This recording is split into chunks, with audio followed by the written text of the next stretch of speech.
Hi all, welcome to Cracku's video series. I'm Sayali Ma'am. In this video, we'll be discussing DashCAT 4. So if you haven't given DashCAT 4, please give it before seeing this video. And only after giving DashCAT 4, please actually take a look at this because I don't want it to actually affect your attempt and all. Let's get started. So overall, before we begin, most of you who have given the DashCAT know that the Quant is a fairly easy to moderate section. The verbal VRC section is also easy to moderate. But the LRDI section was devastatingly difficult. So because it is a hard section, it would be easy to say that, okay, this section is too hard as such. But essentially, if you look at all parts of the LRDI section, any of it can actually come. And much of it has actually come in the recent years CAT papers as such. So if you see even my DashCAT attempt, it was not a good one. But my actual CAT attempt 2023 LRD attempt was also similar. So I feel that these kind of LRDI sections which kind of are super difficult are absolutely necessary to prepare you for D-Day because something like this can absolutely occur. There would be certain slots where the LRDI is very difficult like it was in this particular mock essay. So let's start with the Quant section. So the Quant section I felt was a moderate difficulty section, not very difficult, essentially moderate difficulty section, bordering on easy as such. There were 3 easy questions, 3 hard questions, so not many hard questions, most of them were in the middle as such. There were 3, so I actually say 3 easy according to statistics. The statistics say 3 easy, 3 hard. But what I feel are easy and branded as medium, that I will basically tell you in the split. So I felt there were fairly 3 easy arithmetic questions. They were branded as easy, 6 moderate questions. They were moderately difficult and 1 hard question. I'm saying this based on the time it would take you to solve. There were 2 questions from geometry which were actually fairly easy, which you should have solved. And many of these were actually formula driven. So this hard question, I won't call it a hard question because it was actually a fairly formula driven question.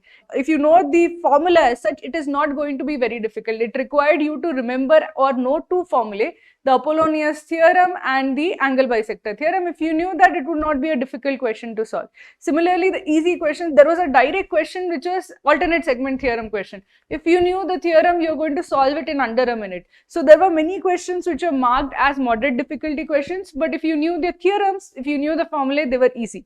So again, like DashCAT 3, an important thing to remember over here is in geometry, the difference between somewhat difficult to easy is essentially remembering and recalling formulae. If you're able to remember formulae and recall formulae, it is going to be easy for you. If not, it is going to be difficult for you. In algebra, I felt the questions were doable but slightly difficult. It was not they were not too difficult but not very easy also. There was nothing which was like very easy to solve also. There was one progressions and series question which I felt was slightly difficult as such. The number system question was easy actually. I felt this was not a difficult question at all and should have been solved. In most cases, I generally say that the number systems questions are difficult to solve, not so over here. This would have been easy to solve as such. There were 2 moderate questions from probability, PNC and probability, and in general the trend I'm seeing is that PNC probability is time consuming, which was true over here also. There was 1 hard logarithms question which would have taken you time as such. So these would have been the time consuming questions, even this would have been the time consuming questions. Everything else I feel was doable, everything else I think could have been accomplished within the 40-minute period as such. So apart from these 4 questions, you could have easily attempted 18 questions and gotten a good score in it. If you had the idea, if you have the idea of what to attempt and what to leave, it would have not been a very difficult section as such. I feel this is a moderate difficulty level section, a section where if it actually comes in a particular CAT slot, your scores are neither going to be increased nor decreased. This will be like the median slot in terms of Quant as such. Let's take a look at LRDI. I know a lot of you would not have had fun in this section. I myself did not like this section because it was very difficult to solve actually, because there was 1 easy chart set which I did, and I'm sure which everybody did as such, but everything else, oh my god, this was like very, very difficult to do. I feel that in hindsight, what I could have done is I could have done the chart set and I could have done the set theory set. The set theory set is doable. The only thing that was there was basically you had to essentially representation of data. There was unnecessary complication added between work experience, 1 year of work experience or 2 years of work experience. But if you see, none of the questions, none of the clues made any differentiation between those with 1 year work experience and 2 years work experience. So that was completely superfluous. If you removed that entire part, then it would have been easier to solve. So these two would have been doable as such, but these two are very difficult to do. And essentially that is because quant based questions are not my forte. And I know a lot of people would also struggle because quant based questions are not their forte as such. Quant based puzzles, quant based LR sets, quant based DI sets, they are not their forte. And when it is not your strong point, if it is there, two sets are there which are based on that, it will be fairly difficult as such. But I know this quant based puzzle has come in CAT. This exact multiplication kind of thing has come in CAT. This kind of puzzle where you have to essentially find out min and max values has come in CAT. So based on the fact that it has come in CAT, I should actually make sure that in next attempts, if it does come, I should be able to solve it as such. So even if this was a bad section for you, even if you struggled in this section, remember the important thing is that you should learn from those type of sets. The multiplication puzzle, I want you to actually go through it and try to solve it each part by part. How did they get one answer? How did they get the remaining numbers? How did they get this number? You should understand it part by part as such. And there are important things to remember over here, like number systems ideas that you have to remember. That if like a number into another number gives you the same number, then there are only a few single digit numbers that would give that kind of property. So there are 6 property that is there. Questions regarding to 5 number property, 6 number property. All of these are important things to remember because if they come in that, you should be able to solve it in that CAT scenario. The table based DI, again in table based DI I generally do well, but over here because it was a quant based DI, I didn't do well because it was not something that I was very well, I had a lot of practice in.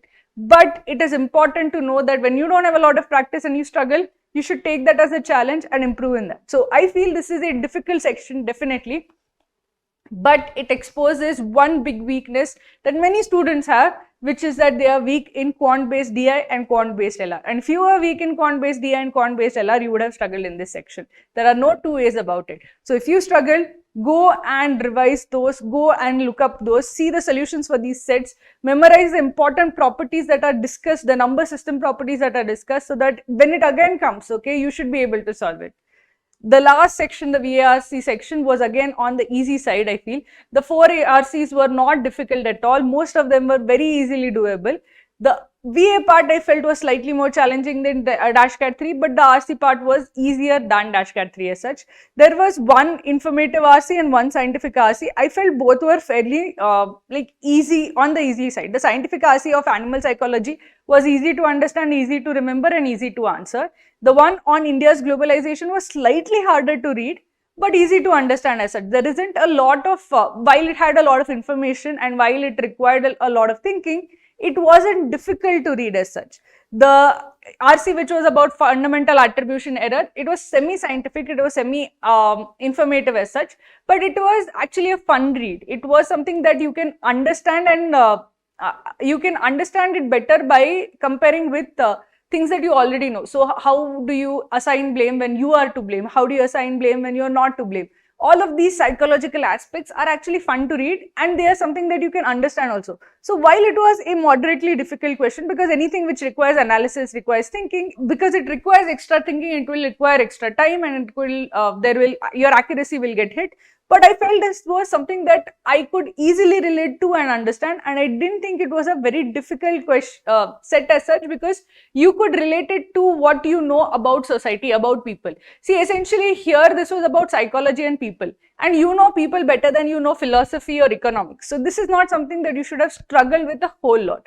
The persuasive RC, which was on the consulting industry, I felt this was doable. I in general like persuasive RCs because I feel that they are very easy to solve because the author is being very transparent about his like objective. He's trying to convince you about something, so he's being very, very transparent. Every paragraph has a nice, neat point that you can write out that, okay, giving out consulting projects prevents people from developing in-house strengths. So easy to write down the main points and all. So it's, I feel this persuasive RC, I personally feel, was not a very difficult one. So all 4 of them I feel were very doable. There was nothing which was either difficult to read or difficult to answer, which required a lot of thinking, where there was a lot of subjectivity. So given that it was not there, I feel that this particular VRC section was on the easier to moderate side.